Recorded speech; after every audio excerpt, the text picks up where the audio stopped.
Bonjour.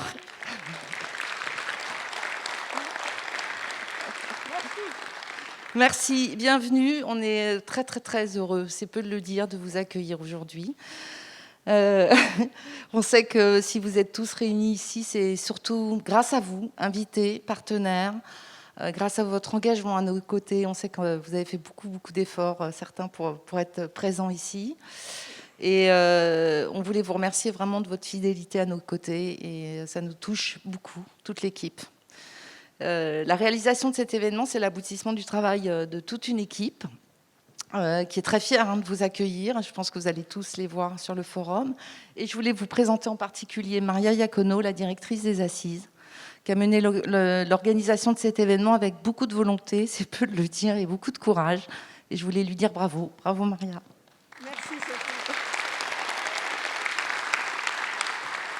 Bon, il y a un peu d'émotion et de fatigue accumulée, excusez-nous, mais voilà. Pour ces 20 ans, on vous a proposé un beau programme, bien sûr, à commencer par cette conférence d'ouverture avec Guillaume Poupard, qui nous fait l'honneur d'être présent, ainsi que Guillaume Poupard, directeur général de l'ANSSI, que vous connaissez tous, et Michel Vandenberg, qui l'accompagne pour nous parler du Cybercampus, directeur général d'Orange Cyberdéfense. Donc une ouverture exceptionnelle. Jeudi, on aura une très belle conférence plénière avec l'intervention de Philippe Croison, qui, je crois, nous donnera à tous une très bonne leçon d'optimisme dont on a tous besoin par les temps qui courent.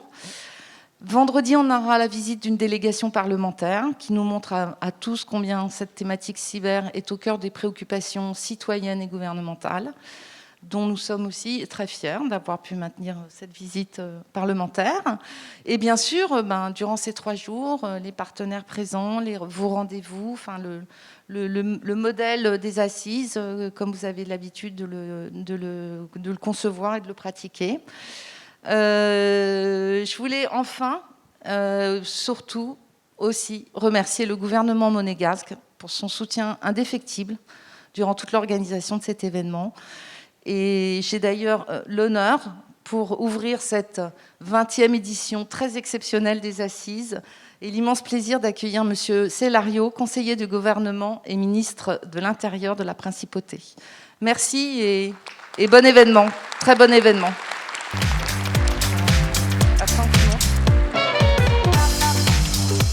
Merci, monsieur le ministre.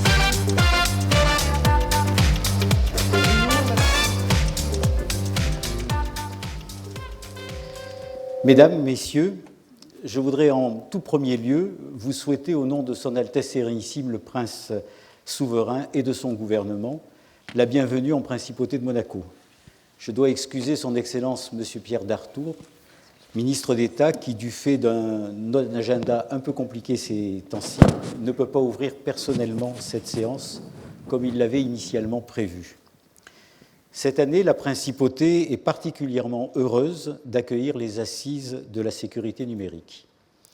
Cet événement, qui n'a cessé de prendre de l'ampleur au cours des 20 dernières années d'existence, a fait le choix de se tenir malgré les contraintes, malgré les difficultés liées à la crise sanitaire que nous traversons. C'est ainsi qu'il est accueilli pour la 15e fois consécutive dans ce magnifique vaisseau qu'est le Grimaldi Forum. Je souhaite remercier très sincèrement le fondateur des Assises, M. Rio, ainsi que toutes les équipes organisatrices de DG Consultant et de Comexposium, pilotées par Mme Sophie Guérin, et leur adresser mes chaleureuses félicitations, non seulement pour leur dynamisme, leur talent d'organisateur, mais aussi pour leur résilience et leur opiniâtreté, grâce auxquelles nous pouvons nous retrouver aujourd'hui. Je leur sais gré de m'offrir aussi la possibilité de m'exprimer devant vous à l'ouverture de vos travaux. Je voudrais vous remercier, ainsi que les organismes que vous représentez, ainsi que les sociétés qui vous envoient, d'avoir répondu présent à l'invitation de ces assises et d'être ici, présent aujourd'hui à Monaco. Sans vous, les rencontres et les échanges multiples que les assises permettent n'aurait pas de sens. La crise sanitaire qui frappe nos sociétés aujourd'hui a induit un recours au numérique et une intensification de ses usages. La transition numérique s'en trouve accélérée, avec son cortège, bien évidemment, de risques accrus par la précipitation avec laquelle certaines solutions ont dû être mises en œuvre. Ainsi, de nombreux dirigeants déclarent vouloir aujourd'hui accélérer la transformation numérique de leur structure et adopter des stratégies de développement qu'ils n'avaient pas imaginées auparavant. Faire les choses plus rapidement, plus efficacement est devenu une ambition nouvelle du numérique. Les nouvelles technologies et les rythmes rapides de leur adoption entraînent nécessairement de nouveaux risques. Presque tous les dirigeants disent qu'ils ajusteront leur stratégie de cybersécurité afin que leur structure soit plus résiliente à des événements comme celui que nous vivons. D'autres sont désormais plus enclins à considérer la cybersécurité dans leur prise de décision. L'ambitieux plan de transition numérique que la Principauté a initié en 2018 a d'évidence permis à cette dernière non seulement de ne pas être totalement désemparée face à la crise, mais surtout de réagir avec efficacité face aux besoins, tant en développant des solutions de nature à assurer la continuité des services, même à distance, qu'en matière de sécurité des systèmes d'information et des données. La crise de la Covid-19 aura ainsi révélé la pertinence des choix opérés et des politiques engagées par Monaco, telles que la priorité donnée à la sécurité des réseaux fixes et des mobiles, car sans un socle sécurisé, nous construirions sur du sable. La mise en œuvre de la stratégie, la sécurité par le concept, le recours systématique à des procédures d'homologation préalables à la mise en service de tout système, le déploiement de la sécurité au plus près des utilisateurs pour nourrir leur confiance, mais aussi pour faire prendre conscience qu'ils peuvent être le maillon faible de la sécurité numérique. Aujourd'hui, la Principauté s'est dotée du cadre juridique, législatif, réglementaire et technique d'une transition numérique sécurisée selon les standards communément admis. Le stade atteint doit nous inspirer confiance, mais aussi modestie. Modestie car la tâche est sans fin et les résultats, les efforts entrepris ne doivent pas nous faire oublier que la cybercriminalité ne s'arrête pas. Confiance, car la compétence et les atouts sont là pour y faire face. Monaco affiche une situation unique, tout à la fois porteuse de complexité, mais aussi disposant d'opportunités exceptionnelles, nous le pensons, face à la révolution numérique. Dans ce contexte et cet environnement, la Principauté veut se montrer exemplaire et l'exemplarité d'un État qui change, qui s'adapte, qui se modernise. Porté par le numérique, les nouvelles technologies et les nouveaux usages, le monde de 2030 sera d'évidence très sensiblement différent. La Principauté entend bien y être pleinement présente. Pour illustrer l'importance que nous attachons à la cybersécurité et au numérique, nous avons installé une fois encore, grâce aux organisateurs que je remercie à nouveau, le village de la Monaco Cybersécurité Initiative dans cette édition des Assises. Il rassemble autour de l'Agence monégasque de sécurité numérique, notre ANSSI en nous, divers acteurs de la Principauté concernant le numérique, la cybersécurité, les assurances, les opérateurs. Je vous invite à y passer pour rencontrer ces entreprises qui recherchent des partenariats et qui peuvent proposer de nombreux services aux utilisateurs dans le respect de la sécurité. Pour conclure, je vous souhaite un excellent forum à vous tous participants. Je renouvelle mes félicitations et mes remerciements aux organisateurs pour le maintien de cette rencontre physique à Monaco et de m'avoir donné l'occasion de m'exprimer sur ces sujets de la plus haute importance. Je vous remercie.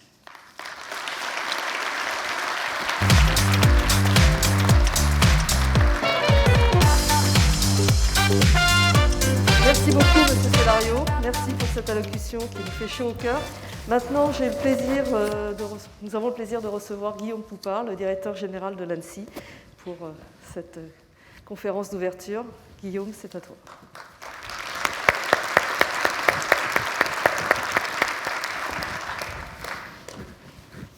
Merci beaucoup. Bonjour à tous. C'est vrai que ça fait plaisir et en même temps, il y a un petit sentiment d'inachevé cette année. Je ne vais pas insister là-dessus, on a tous les mêmes choses en tête. Malgré tout, c'est quand même bien de pouvoir échanger, de pouvoir continuer sur un sujet qui ne s'est pas arrêté pendant la crise. Ça n'a pas été aussi catastrophique qu'on aurait pu l'imaginer, et tout ça n'est pas fini évidemment, mais on voit bien un risque, une menace n'en éclipse pas une autre. Les menaces continuent à s'additionner, surtout quand les menaces sanitaires, des menaces aussi différentes que les menaces sanitaires ou les menaces numériques, vont en s'additionnant, très clairement. Donc, quelques mots pour partager avec vous, et puis voilà, je peux me permettre une certaine liberté de ton. Je comptais, c'est la 7e fois que j'ouvre les assises. Ça commence à devenir un poste perpétuel. En tout cas, c'est à chaque fois un plaisir renouvelé, un moment fort. Et puis, je vais en profiter pour saluer, vu que c'est les 20 ans, pour saluer Gérard et Dominique Riot, qui sont à l'origine de tout ça. Voilà, sans qui probablement tout ça n'existerait pas. On peut les applaudir.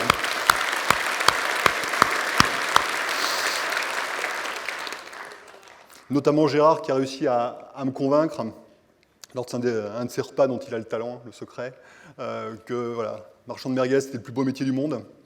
Je n'étais pas préparé à ça, mais il a réussi à me convaincre, parce qu'en fait, voilà, l'alchimie qu'il réussit à créer, le fait d'être capable de mettre ensemble des gens qui sont parfois très différents, qui ont parfois des intérêts différents, au moins en apparence, eh bien voilà, tout ce talent, ça fait les assises qu'on connaît aujourd'hui, qu'on connaît depuis des années, et qui sont un moment tellement fort dans l'année cybersécurité. Merci beaucoup à Gérard pour tout ce qu'il a fait et tout ce qu'il fera encore.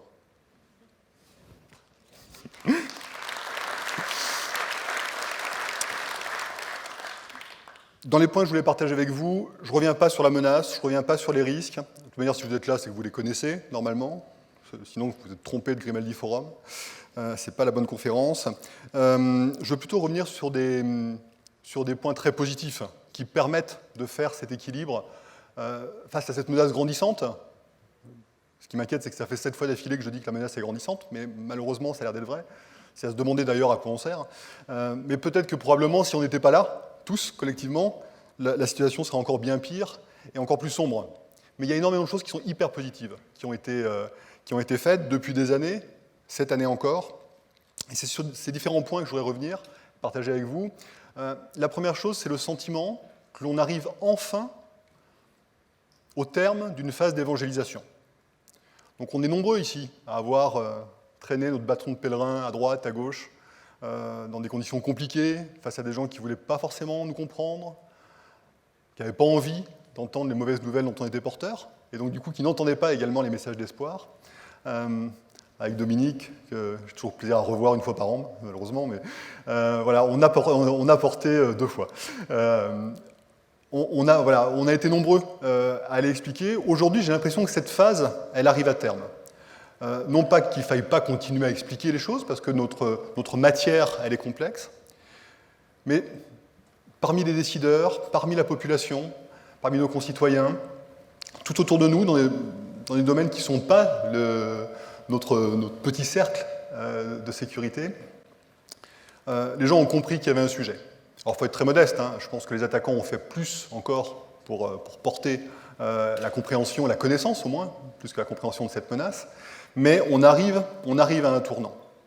Et que ce soit voilà, auprès des décideurs, auprès des COMEX, auprès de nos ministres, ou auprès de la population, par le biais des trucs formidables qui sont faits comme la plateforme cybermalveillance.gouv.fr, comme le cybermois, qui est devenu, voilà, c'est devenu naturel, le fait que le mois d'octobre soit le mois européen de la cybersécurité, eh bien, je pense qu'on arrive à une forme de normalisation.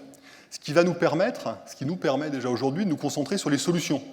Comment est-ce qu'on fait, justement, pour que le numérique qui nous apporte tant, qui apporte tant de promesses, eh bien, reste bien quelque chose de positif et ne soit pas finalement notre talon d'Achille comme on l'avait identifié il y a une bonne dizaine d'années, avec effroi, d'ailleurs, dans les travaux stratégiques menés, en se disant, mince, en plus de toutes les menaces connues ou à venir, eh bien, cette menace numérique, elle est en train de prendre une tournure particulièrement inquiétante. Donc ça, c'est bien. Le fait que l'évangélisation soit pas derrière nous, parce qu'il va falloir continuer à expliquer, tous collectivement, mais le fait que ça ait été fait, c'est une bonne chose. L'autre point positif, c'est que finalement, être attaqué, je ne dis pas que ça devient quelque chose de normal, c'est toujours un traumatisme pour les victimes. Et un traumatisme qu'on sous-estime encore, probablement. Il faut aller écouter ceux qui ont été attaqués et qui acceptent de témoigner, c'est particulièrement saisissant. On a quelques-uns qui ont accepté de le faire, qui ont accepté de le faire d'ailleurs dans le cadre des assises cette année, les années précédentes. On en a qui ont accepté de le faire récemment dans le guide qu'on a publié sur les rançongiciels. Et je tiens à les remercier encore une fois, dans des secteurs aussi différents que les médias avec M6, Fleury-Michon, côté industriel, ou le CHU de Rouen. Ça fait bientôt 1 an maintenant qu'on a eu cette affaire, mais qui était particulièrement inquiétante, on va pas se mentir. Toucher à nos hôpitaux, qui plus est en ce moment, c'est quelque chose, je sais pas si on aurait imaginé ça il y a 10 ans. Donc le fait que les victimes témoignent, que le fait d'être victime n'est plus quelque chose de honteux, mais se normalise, là encore, d'une certaine manière, c'est finalement quelque chose de positif. Le but, c'est pas que ça devienne normal d'être une victime, bien sûr, mais c'est bien de se dire que c'est ce collectif, avec ceux qui doivent se protéger, ceux qui ont subi des problèmes, ceux qui peuvent apporter des solutions, c'est ce collectif qui va vraiment être capable de nous préserver dans un contexte qui reste un véritable cercle vicieux, où l'avantage reste aux attaquants, où les plus agiles, c'est les attaquants, où ceux qui gagnent le plus d'argent, c'est peut-être bien les attaquants. Voilà, autant de choses qui sont quand même pas de nature à nous rassurer. Et donc aujourd'hui, on est dans une situation où, pour les décideurs, pour les dirigeants, mais pour tout le monde finalement, pour vous et moi, ça devient difficile de dire « je ne savais pas ». Il n'y a pas de menace dans mes propos. Je ne suis pas en train de dire il ne faut pas transformer les victimes en coupables. Ce n'est pas du tout l'idée. Mais aujourd'hui, un décideur qui continue à dire « oh là, bon, sécurité numérique, ça c'est un truc de techos, ça ne m'intéresse pas, et puis tout cet argent qu'on me demande pour me sécuriser, il sera sûrement bien mieux utilisé ailleurs, au moins à court terme », eh bien ces gens-là, ils deviennent de plus en plus fautifs dans leur rôle de décideur. Et d'ailleurs, c'est ce que j'observe, et ce que vous observez probablement auprès de ces dirigeants. Leur question n'est plus vraiment de savoir s'il y a un sujet ou pas. Ils veulent comprendre, donc à nous de nous mettre au bon niveau. C'est pas condescendant, ce que je dis, c'est l'inverse. À nous de nous élever pour être capable de porter un message compréhensible et de leur permettre de prendre les bonnes décisions, en termes financiers, budgétaires évidemment, mais on sait très bien également que la cybersécurité, ce n'est pas une question d'argent. En tout cas, pas uniquement. Ça a un coût, évidemment, mais ça ne peut pas être amené simplifié en une question d'argent. On ne se débarrasse pas du problème de la cybersécurité dans une entreprise ou une administration en faisant un chèque. Ça n'a pas de sens. Donc, je pense qu'aujourd'hui, plus personne ne peut dire « je ne savais pas ». Et là encore, j'y vois plutôt un message d'espoir. Et puis on voit aussi que ces métiers de la cybersécurité, il y a évidemment des choses très techniques. Dans le salon, il y a plein d'offreurs de solutions, de prestations qui sont indispensables pour protéger les systèmes d'information. Mais on voit également qu'il y a tout un côté humain. J'y reviendrai après. Et ce côté humain, c'est également une question d'organisation, une question de gouvernance. Je ne sais plus, j'étais censé agiter une clochette pour avoir un slide. J'ai qu'un slide, ne vous inquiétez pas. Qui écoute la clochette? Toujours dit, s'ils ont un slide pour moi, c'est maintenant. Faire un petit peu de pub pour une nouvelle production de l'agence, voilà, qui sort aujourd'hui, c'est pas complètement un hasard, qui vise à aider ceux qui veulent organiser des exercices de gestion de crise. Alors, c'est pas pour organiser la crise, même si finalement il y a des adhérences, évidemment, mais c'est bien pour mettre en œuvre quelque chose que l'on conseille depuis maintenant un certain temps, que moi je conseille régulièrement dans les COMEX, entraînez-vous à la crise cyber. Ne soyez pas superstitieux. C'est pas parce qu'on pense au pire que le pire se réalise. J'ai même tendance à penser que c'est exactement l'inverse, en pratique. Et donc dans ce guide, vous verrez des fiches, réflexes, des descriptions, des suggestions, qui doivent permettre à des entités qui ne sont pas des entités de cybersécurité, mais qui ont un vrai métier, de se préparer à froid, disons à froid, le jouer à chaud, mais en dehors d'une vraie crise, d'une vraie attaque, de se préparer à l'organisation, à comment ça se passe si on se fait attaquer. Comment est-ce qu'on fait pour s'organiser? Comment est-ce qu'on fait pour communiquer? Comment est-ce qu'on fait pour gérer, simplement, en termes d'image, ces questions de crise? Et je pense que c'est une très bonne chose de s'exercer à ces attaques qui deviennent de plus en plus courantes, malheureusement, pour être capable d'être efficace le jour où ça se produit. Et l'expérience opérationnelle que l'on a quand on aide des victimes, quand on fait de la réponse à un incident, c'est que le temps compte. Le temps, c'est ce qu'il y a de plus précieux, probablement. Et si lors d'une attaque, vous passez 3 jours à simplement vous organiser pour être capable de prendre des décisions, évidemment, c'est une catastrophe. Quand tout ça a été un peu préparé, prémâché, réfléchi simplement en avance, eh bien, c'est extrêmement positif. Autre point positif que je voudrais mettre en avant, c'est le travail que l'on fait, et qui concerne beaucoup d'entre vous d'ailleurs, ici aux Assises, c'est le travail qu'on fait autour de la qualification et notamment des prestataires de services. Ce travail, j'y crois depuis l'origine. C'est un travail qui est compliqué. Je sais que pour ceux qui se font qualifier, c'est lourd, c'est complexe, ça prend du temps, donc c'est cher. Mais on peut être assez fier du résultat. Et ces prestataires que vous connaissez dans le domaine de l'audit, de la détection d'incidents, de la réponse à incidents, eh bien aujourd'hui on est en train de les compléter, de continuer à les compléter. Je ne suis pas sûr que ce soit un travail sans fin, mais en tout cas c'est quelque chose qui doit être construit par étapes, parce que ça demande beaucoup d'efforts de part et d'autre. Et aujourd'hui on arrive à maturité sur un référentiel qui s'appelle PAMS, toujours très très doué à l'ANSSI pour trouver les acronymes. Donc les PAMS, ce sont les prestataires d'administration et de maintenance sécurisés. En gros, ce sont les gens à qui on file les clés du camion pour infogérer les réseaux. Et ces gens-là, s'ils ne sont pas bons, s'ils ne sont pas de confiance, comme pour tous les autres prestataires, finalement, c'est une catastrophe. Alors, ce n'est pas le référentiel le plus facile, le périmètre est relativement large, mais on arrive, voilà, ça fait 1 an qu'on y travaille, on a un premier référentiel qui a été soumis à commentaires et qui est disponible en ligne, et l'idée, ça va être de l'expérimenter pendant 1 an pour voir en vrai si les idées que l'on a pu avoir collectivement fonctionnent bien en pratique, pour être capable de l'adapter, et pour pouvoir enfin proposer aux clients, à ceux qui ont besoin d'infogérance, une liste blanche, comme on le fait dans les autres métiers, de prestataires qui auront été objectivement qualifiés, évalués, et où on pourra dire, au nom du gouvernement français, en toute bonne conscience, ceux-là, vous pouvez aller avec eux, ils respectent un cahier des charges, ce sont des gens sérieux, ce sont des gens de confiance. Ce qui ne veut pas dire que les autres ne le sont pas, mais enfin, évidemment, l'idée, c'est quand même de créer une forme de distorsion. Et ça, on va continuer. On va continuer. Et dans les idées que je partage avec vous sur ce qu'on doit faire à l'avenir, il nous manque encore probablement des prestataires capables d'accompagner ceux qui veulent développer des réseaux sécurisés, des réseaux tout court d'ailleurs, parce qu'aujourd'hui, un réseau non sécurisé, ça ne doit plus exister. Donc ce côté prestation d'assistance à conception.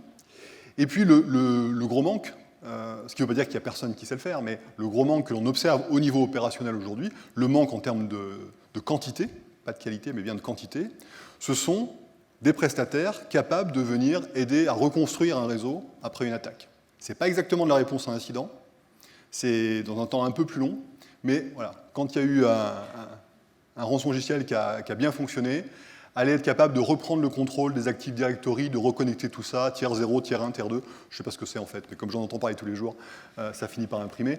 Eh bien, ça c'est encore un vrai manque, et je pense que, je ne sais pas quel est le modèle économique, ça je vous fais confiance pour le trouver, mais là il y a un vrai besoin, parce qu'on se retrouve très souvent avec des victimes qui sont très désemparées, genre mais avec qui je peux travailler pour... voilà. Une fois que le feu vient d'être éteint, en gros, que c'est encore un peu fumant, avec qui je travaille pour reconstruire. Et ce n'est pas les mêmes que la réponse à incident, et ce n'est pas l'ANSSI qui le fera, ça je peux vous le garantir. Même si on voulait, on ne pourrait pas, de toute manière, en termes de moyens. Et puis le dernier sujet de qualification, qui s'est un peu fait troller, hein, mais auquel je tiens toujours, c'est celui sur le cloud. Alors ce n'est pas le sujet le plus simple, évidemment. C'est un sujet qui redevient d'actualité une fois de plus. Mais par le biais de la qualification Secnum Cloud, on a déjà 2 prestataires qualifiés. On a Woodrive, dont j'ai aperçu le stand. On a Outscale. On devrait avoir un gros hébergeur du nord de la France avant la fin de l'année. Ça se présente très bien, tout ça. Et quelque part, voilà, je ne vous fais pas un dessin, mais vu l'actualité, ça m'arrange plutôt que tout ça arrive à maturité maintenant, parce que ça va permettre d'apporter des éléments de solution à des problèmes juridico-géopolitiques particulièrement complexes. Mais je ne vais pas en dire plus, parce que je vais me faire taper dessus. Mais vous voyez tout à fait à quoi je fais référence. Donc voilà, tout ça pour vous dire, dans un contexte qui ne prête pas à l'optimisme, en tout cas pas en permanence, on peut être fier collectivement de tout ce qui est fait depuis des années, des solutions qui sont apportées, de la prise de conscience qu'il peut y avoir auprès des victimes potentielles, ou des victimes tout court, mais c'est plus simple avec les victimes tout court. Et donc, les 4 grands messages, les 4 grandes directions que je vois pour l'année à venir, ce qui devrait nous occuper, chacun dans nos rôles respectifs. Le premier, et ce n'est pas tout à fait original, vous allez voir, ce n'est pas breaking news, le premier, ça reste la question de l'humain et des ressources humaines. On a fini par comprendre que ces sujets ultra techniques, ultra techno, eh bien, ça passait par de l'humain à tous les niveaux. Au niveau de l'expertise, au niveau des gens qui doivent se protéger, au niveau des utilisateurs, au niveau du simple citoyen dans sa vie courante qui devient très numérique, ou du citoyen qui devient un acteur professionnel dans sa vie professionnelle. La question de la formation des ressources humaines est absolument essentielle. La question de l'humain est absolument essentielle. On a publié il y a quelques jours un panorama des métiers de la cybersécurité. Normalement, dedans, vous n'allez pas tomber de votre chaise en le lisant. Enfin, l'idée, c'est bien de continuer à expliquer, à clarifier ce que c'est que notre métier. Parce que vu de l'extérieur, c'est compliqué encore. Pour un jeune qui veut s'orienter vers ces métiers-là, c'est pas forcément simple d'en avoir une vision. Donc voilà, l'idée, c'est simplement d'avoir une sorte de cartographie, quelque chose de plus didactique possible, et le plus standardisé possible, parce que c'est pas tout de comprendre les choses, l'important, c'est d'avoir un langage commun. Donc ça doit y contribuer. Et ça montre également qu'il n'y a pas que de l'expertise ultra technique dans la cyber. On a besoin d'acteurs qui sont du monde juridique, du monde de la com, de plein d'autres métiers quelque part, qui ont besoin de venir pour faire du cyber efficace. On n'a pas besoin uniquement de pentesters pour faire du cyber. Donc ça, c'est quelque chose sur lequel on va continuer à travailler. Et puis, sur les questions d'éducation, on en est à un stade aujourd'hui. Je pense qu'il y a beaucoup de choses qui ont déjà été faites, et je félicite toutes les formations qui ont pu se monter ou se développer ou s'adapter. Mais on est à un stade où on voit qu'il faut remonter, et notamment, je l'espère, là, à cette rentrée scolaire, en seconde, en première, normalement, nos enfants doivent entendre parler de sécurité numérique. Alors, est-ce que ce sera systématique par tout ça? Il y a une question de formation des professeurs qui est réelle, mais ce qui est en place, en tout cas, il y a une volonté très forte de la part du ministère de l'Éducation nationale. Les programmes scolaires sont en place pour porter ces sujets-là. Et ça fait même un certain temps que c'est en place. C'est ça que j'ai découvert de manière un peu effarée. Les outils commencent à arriver. Il y a un GIP qui s'appelle PIX, qui produit du contenu, pas uniquement en cyber, bien sûr, mais qui va pousser du contenu et qui en propose pour être capable d'enseigner de manière moderne ces questions-là. Et tout ça, c'est extrêmement positif. Parce que c'est là qu'il faut commencer à en parler aux enfants, il faut peut-être en parler même un peu avant, on continuera peut-être à remonter probablement, mais un moment clé, au moins pour déclencher les vocations, c'est probablement en seconde que les choses se jouent, et c'est là où on peut corriger des biais, à commencer par le biais sur le faible nombre de femmes qu'il y a dans nos métiers. Si on attend le bac, si on attend après le bac, c'est trop tard. Mais ceux à qui on parle, il n'y a déjà plus que des garçons. Donc, la seconde, c'est encore le bon moment pour chercher à corriger ces biais, et c'est absolument essentiel, évidemment, si on veut avoir formé nos experts et nos expertes de demain. Donc le premier point, c'est les RH. Le deuxième point, c'est un sujet qui me tient beaucoup à cœur, qui est compliqué, c'est celui de l'Europe de la cybersécurité. On le voit très très bien, dans un jeu géopolitique qui dépasse complètement ces sujets de sécurité numérique, le morcellement européen, assez naturel, joue complètement contre nous. Morcellement, évidemment, au niveau des États membres, morcellement au niveau industriel, au niveau de la recherche, parfois, à tous les niveaux, eh bien, on voit bien qu'il y a encore des efforts à faire. Mais ça progresse. Il ne faut surtout pas avoir un discours négatif, genre l'Europe, c'est toujours compliqué, ça ne marche jamais. C'est faux. C'est faux. Ça demande des efforts, ça ne se fait pas tout seul, ça c'est très clair. Mais ça demande des efforts, mais ça fonctionne. Le réseau des CISRT, voulu par la directive Nice, ou béni par la directive Nice, C'est un réseau qui fonctionne. C'est un réseau qui s'échange maintenant de l'information opérationnelle, notamment quand ça devient chaud. Son rôle. Ça, c'est très positif. Le réseau Cyclone qu'on a lancé officiellement il y a quelques semaines, c'est l'ensemble des ANSSI européennes, pour dire ça de manière trop simpliste, qui travaillent ensemble, qui travaillent en réseau et qui sont capables de faire de la gestion de crise, qui vont être capables de faire de la gestion de crise quand c'est l'ensemble de l'Europe qui est touchée par une menace numérique. Et puis demain, une fois que chacun aura construit ses capacités, je suis certain qu'on sera capable de faire de l'entraide en plus. Il ne faut pas faire les choses à l'envers, pas commencer par l'entraide, mais les choses se mettent en place. Et grâce à l'ENISA, grâce à une Commission européenne qui a compris que le sujet cybersécurité ne consistait pas à savoir si c'était un problème des États membres ou un problème de l'Union européenne, mais que c'était bien un problème commun, eh bien, ce travail collectif, il est en train de prendre forme. Et le travail réglementaire qui va continuer dans les mois à venir, avec une version 2 de la directive Nice, avec une stratégie qui devrait sortir en fin d'année, une stratégie cyber de l'Union européenne, tout ça, ça va dans le bon sens, très clairement. Et on est bien dans une Europe, alors certes, Union européenne au sens juridique du terme, mais également une Europe qui parle avec des pays non européens, qui n'appartiennent pas formellement à l'Union européenne. Il n'y en a pas loin d'ici. Parce que l'idée, c'est bien de faire une communauté de valeurs, une communauté technique, face à des menaces communes. Et la très très grande majorité des menaces, évidemment, sont des menaces communes. Donc ce sujet européen, c'est le deuxième sujet, c'est un sujet sur lequel il va falloir continuer à mettre des watts, parce que au niveau national, on pourra être les meilleurs du monde. Je n'y crois pas. Il y a un problème de volume, il y a un problème de taille. À l'échelle européenne, là oui. Là oui, il y a des choses qu'on pourra faire, à commencer par la certification d'ailleurs, qui est un sujet qui est en train de monter à l'échelle européenne, et c'est ça qui a du sens. Quand chaque État membre se met à certifier dans son coin, avec son propre référentiel et ses propres lubies locales, évidemment c'est intolérable. Et c'est inefficace. C'est pour ça que c'est intolérable. Troisième point, probablement le plus complexe, mais on ne peut pas en faire l'économie, c'est la réflexion, une réflexion lucide, la plus objective possible, sur les adhérences entre des questions de sécurité numérique et des questions de souveraineté numérique. Alors je suis très à l'aise pour parler de sécurité numérique, parce que voilà, c'est un sujet technique, opérationnel, plutôt transpartisan, même très transpartisan. Les questions de souveraineté, évidemment, on est sur un sujet qui est plus politique, avec tous les risques que ça représente, mais on ne peut pas faire l'économie d'un traitement conjoint des questions de sécurité et des questions de souveraineté. Et je pense que ce que collectivement on peut apporter par nos expériences, par notre connaissance de la matière, c'est justement de l'objectivité. On sait très bien que dans ces discussions autour de la souveraineté, tout ce qui est caricatural est mauvais. Mais dans le même temps, la naïveté, l'angélisme, qui normalement ne sont pas les qualités premières de quelqu'un qui fait de la cybersécurité, eh bien, ils ne sont plus de mise. On ne peut plus faire comme si. Et ça, c'est clairement, on le voit très, très clairement porté en France, par nos autorités politiques. On le voit porté par la nouvelle Commission européenne avec force.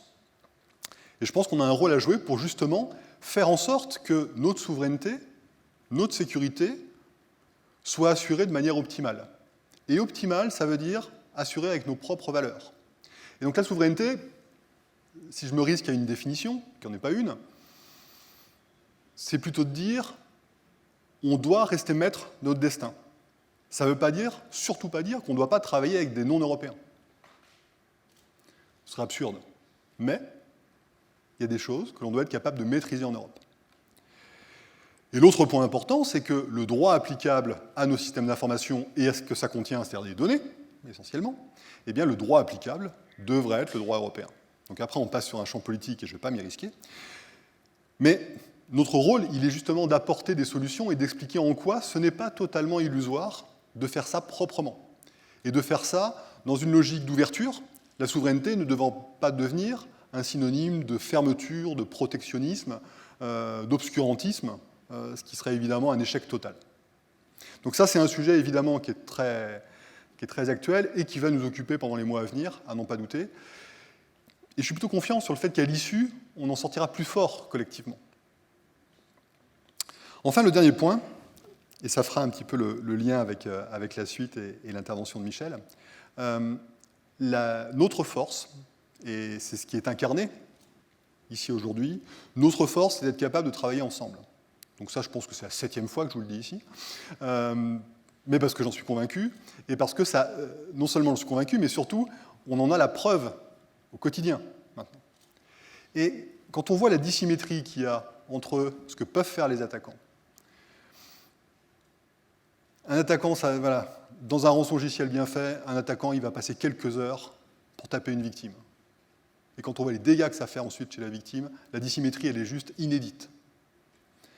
Eh bien, si on veut être capable de lutter face à des menaces comme celle-là, plus toutes les menaces beaucoup moins visibles, mais qui m'inquiètent encore plus, eh bien, il n'y a que la force du collectif qui permet d'y répondre.